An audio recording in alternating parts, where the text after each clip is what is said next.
વાલા વિદ્યાર્થી મિત્રો કેમ છો? મજામાં નહીં? આજે આપણે ફરી એકવાર દ્વિતીય પરીક્ષાનું જે પેપર છે ધોરણ 9 ગણિત જે આજે લેવામાં આવ્યું છે, બરાબર. તમારે હજુ બાકી હશે દ્વિતીય પરીક્ષાનું, બરાબર, પેપર.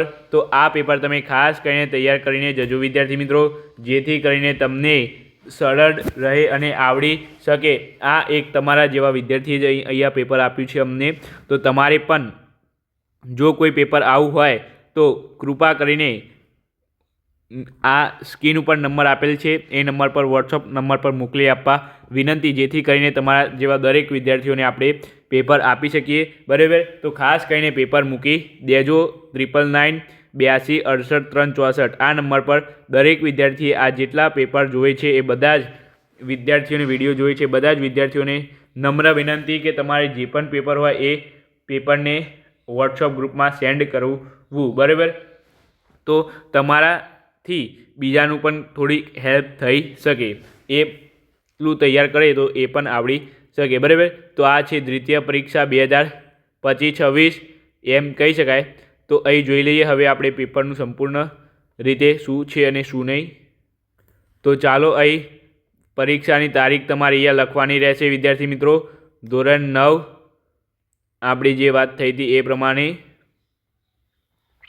વિભાગ એ સૂચના મુજબ પ્રશ્નના આપ્યા મુજબ પ્રત્યેકનો 1 ગુણ રહેશે. ટોટલ ગુણ કેટલા રહેશે વિદ્યાર્થી મિત્રો? અહીંયા તમારે 15 ગુણ રહેશે. અહીંયા આપેલું છે કે નીચેના દરેક પ્રશ્ન માટે આપેલ વિકલ્પમાંથી સાચો વિકલ્પ પસંદ કરીને લખો. અહીંયા ખાલી જગ્યા આપેલી છે તમને વિદ્યાર્થી મિત્રો કે 7 અને 8 વચ્ચે આવેલી સમય સંખ્યાઓ તમારે જણાવવાની છે. ત્યાર પછી અહીંયા એક બહુપદી આપેલી છે, એના વિસ્તરણ માટે x² સહગુણક તમારે શું થાય એ તમારે અહીંયા ખાલી જગ્યામાં લખવાનો છે, બરાબર વિદ્યાર્થી મિત્રો. ત્યાર પછી અહીંયા છે લંબચોરસ PQRSની પરિમિતિ 40 સેમી છે અને જો PQ જેમ QR બરાબર 3/5 હોય તો RS બરાબર ખાલી જગ્યા સેન્ટીમીટર થાય. ઓપ્શન આપેલા છે. ત્યાર પછી છે ચક્રીય ચતુષ્કોણ ABCDમાં ખૂણો A જેમ ખૂણો C બરાબર 17/19 હોય તો ખૂણો A બરાબર ખાલી જગ્યા કહી શકાય. એ જ રીતે અહીંયા તમારે વિદ્યાર્થી મિત્રો નીચે આપેલ વિકલ્પોમાંથી સાચા વિકલ્પ યોગ્ય પસંદ કરીને જવાબ તમારે લખવાનો રહેશે. અહીંયા તમારી ખાલી જગ્યા છે x અક્ષ પર આવેલું y અક્ષના જમણી તરફ ઉગમ બિંદુથી 5 એકમ આવેલ બિંદુના યામ તમારે જણાવવાનું છે. તથા એલિમેન્ટ્સના એક પુસ્તકમાં ખાલી જગ્યા વ્યાખ્યા હતી, બરાબર. ચેપ્ટર નંબર 5 થેલ્સ જે છે તમારે પેલું એ એલિમેન્ટ્સ નામના પ્રસ્તાવના તમારે તૈયાર કરી હોય તો તમને આવડી શકે. ત્યાર પછી અહીંયા છે સમાન બાજુવાળા 2 ત્રિકોણ ખાલી જગ્યા હંમેશા એકરૂપ થાય. કયા ત્રિકોણ હંમેશા એકરૂપ થાય? સમાન બાજુવાળા 2 ખાલી જગ્યા ત્રિકોણ હંમેશા એકરૂપ થાય. તો એ તમારે જોવાનું છે. ત્રિકોણ અહીંયા એક આપેલી છે આકૃતિમાં, આપેલ આકૃતિમાં ખૂણો ખાલી જગ્યા AB ખાલી જગ્યા એ જીવા ABને ગુરુચાપ પર બિંદુ આગળ આતરેલ ખૂણો તમારે અહીંયા જણાવવાનું છે, બરાબર. આકૃતિ આપેલી છે એમાં કયો ખૂણો એ જીવા આ AB, બરાબર, આ AB પર ગુરુચાપ એટલે વિદ્યાર્થી મિત્રો આ કહેવાય, બરાબર. ગુરુચાપ એટલે વિદ્યાર્થી મિત્રો આ કહી શકાય, બરાબર ને. ગુરુચાપ એટલે આ જ થાય ને વિદ્યાર્થી મિત્રો. જો કમ્પ્લીટ દોરું તમને. આ ગુરુચાપ, બરાબર. સાચું કે ખોટું? તો આ ગુરુચાપ પર બિંદુ આતરેલ છે. કયો ખૂણો હશે? APB. જીવા ABને ગુરુચાપ બિંદુ આગળ આતરેલ ખૂણો ABO જીવા AB એ ગુરુચાપ પર ગુરુચાપના બિંદુના આગળ આતરેલ ખૂણો કયો હશે? તો આ હોઈ શકે વિદ્યાર્થી મિત્રો. જોઈ શકો છો તમે આ વર્તુળ તમને આપેલું છે, બરાબર. કહી શકાય વર્તુળ તમને આ ફરી દોરી દો વર્તુળ,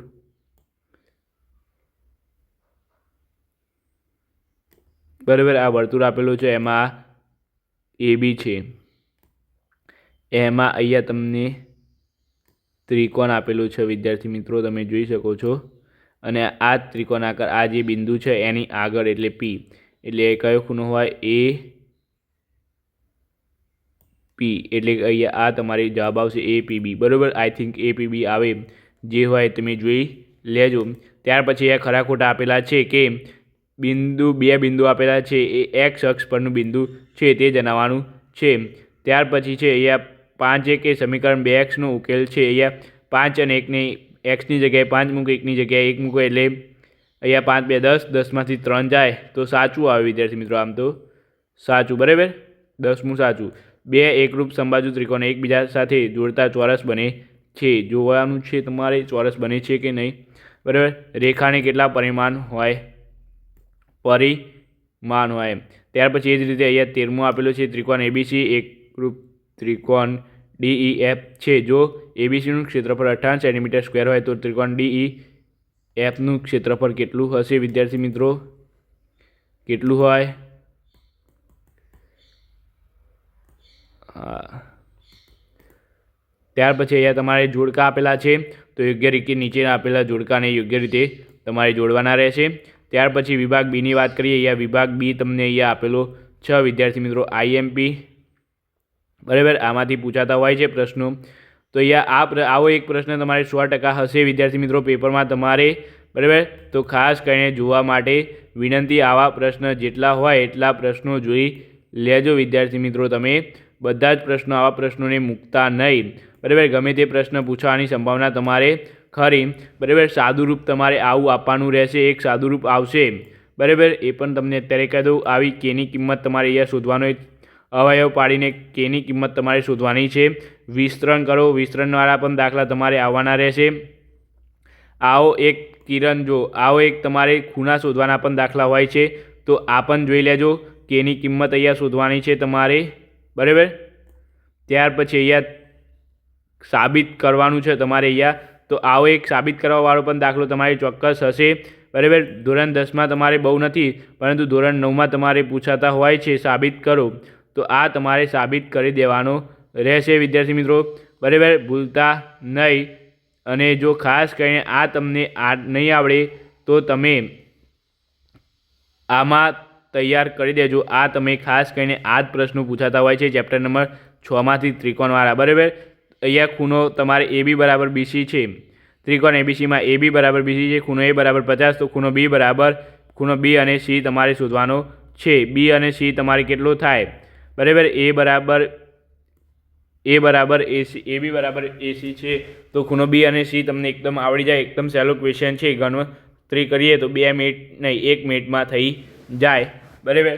ત્યાર પછી વિભાગ સીનું સોલ્યુશન તમને અહીંયા સોલ્યુશન કે અહીંયા પ્રશ્નપત્ર આપી દઈએ તો વિભાગ સીમાં અહીંયા સૂચના આપેલી છે. ત્યાર પછી અહીંયા આકૃતિ મોસ્ટ ઇમ્પોર્ટન્ટ પૂછાશે જ. આ આકૃતિ તમારે દર વખતે પૂછાય છે વિદ્યાર્થી મિત્રો બરાબર. તો આ ખાસ કરીને તૈયાર કરી લેવા વિનંતી બરાબર. લો આને હું લાલ પેન્સિલથી ગોળ કરી દીધું બરાબર. તો આ તમે ખાસ કરીને તૈયાર કરી દેજો. અને આવી પણ એક જે છે ને એ તમારે પૂછાતો હોય છે વિદ્યાર્થી મિત્રો બરાબર. તો ખાસ કરીને આવો એક પ્રશ્ન તમારે તૈયાર કરી દેવો, ભૂલવાનો નહીં અવશ્યપણે બરાબર વિદ્યાર્થી મિત્રો. આવો એક અવશ્યપણે તૈયાર કરી દેવો. આવો એક તમારે ચેપ્ટર નંબર 6માંથી પૂછાશે 100% આકૃતિ પરથી તમારે સાબિત કરવાનું રહેશે બરાબર. ત્યાર પછી અહીંયા આગળ જોઈએ તો એ જ રીતે તમારે અહીંયા સાબિત કરવાવાળા દાખલા પણ અહીંયા તમને આપેલા છે. સાબિત કરો બરાબર. લો અહીંયા તમારે આ સાબિત કરવાવાળા દાખલા પણ અહીંયા તમને આપેલા છે બરાબર. જોઈ શકો છો તમે. એ જ રીતે અહીંયા તમને ABC લંબચોરસ છે તો AC દુભાગે છે તો ABC લંબચોરસ પરથી તમારે અહીં ચોરસ છે એમ સાબિત કરવાનું છે. મોસ્ટ ઇમ્પોર્ટન્ટ, જો વર્તુળને પરસ્પર બે જીવાઓ એકબીજાને વ્યાસ સાથે સમાન ખૂણો બનાવે તો વર્તુળને તે જીવા સમાન છે તમે સાબિત કરવું. IMP. એ જ રીતે અહીંયા દાખલા તો ગમે તે પૂછાઈ શકે, અંતર બદલીને પૂછાઈ શકે બરાબર. એટલે તમારે આ દાખલા પણ ખાસ કરીને જોઈ લેવાના છે. વિભાગ ડીની વાત કરીએ તો અહીં તમારે આવું ચેપ્ટર નંબર 6માંથી આ તો એક તો ફરજિયાત આવશે વિદ્યાર્થી મિત્રો બરાબર. શરતો તમારે સાબિત કરવાની રહેશે. ગમે તે કંઈ ને કંઈ સાબિત કરવાનું રહેશે. સાબિત કરવાવાળા દાખલા તમારે ધોરણ 9માં બહુ પૂછાય છે. અને આ ઇઝ મોસ્ટ ઇમ્પોર્ટન્ટ. સમાંતર બાજુ ચતુષ્કોણ ABCDના વિકર્ણો AC અને BD પરસ્પર Dમાં છેદે છે તો સાબિત કરો કે OA બરાબર OC, OB બરાબર OD. બરાબર, ખબર પડી ગઈ વિદ્યાર્થી મિત્રો? તો આ ખાસ કરીને ભૂલતા નહીં. અને મોસ્ટ ઇમ્પોર્ટન્ટ 100% હશે કાલના પેપરમાં. તમારે સાબિત કરો કે વર્તુળના કેન્દ્રમાંથી પસાર થતી રેખા જીવાને દુભાગે છે તો તે જીવાને લંબ છે વિદ્યાર્થી મિત્રો. બરાબર, તો આ પણ તમારે સાબિત કરવાનું રહેશે. તો આટલે સુધી આપણું આજનું પેપર હતું. વિડીયોને લાઇક, શેર અને સબસ્ક્રાઈબ કરવાનું ભૂલતા નહીં. આની PDF તમને આપણા વોટ્સઅપ ગ્રુપમાં મળી જશે. અને ખાસ કરીને જે વિદ્યાર્થી PDF લેવા આવે છે એ PDF અવશ્યપણે મોકલી આપે. બરાબર વિદ્યાર્થી મિત્રો, PDF અવશ્યપણે મોકલી આપે. તો એના માટે અમારો ચેનલ તરફથી ખૂબ ખૂબ તમારું ધન્યવાદ. આ ભાઈએ મોકલી છે એમને પણ ખૂબ ખૂબ ધન્યવાદ, જેથી કરીને તમને આ પેપર જોવા મળ્યું. તો ચાલો મળીએ આ વિડીયોમાં. Thank you so much. Video જોવા બદલ તમારો ખૂબ ખૂબ આભાર.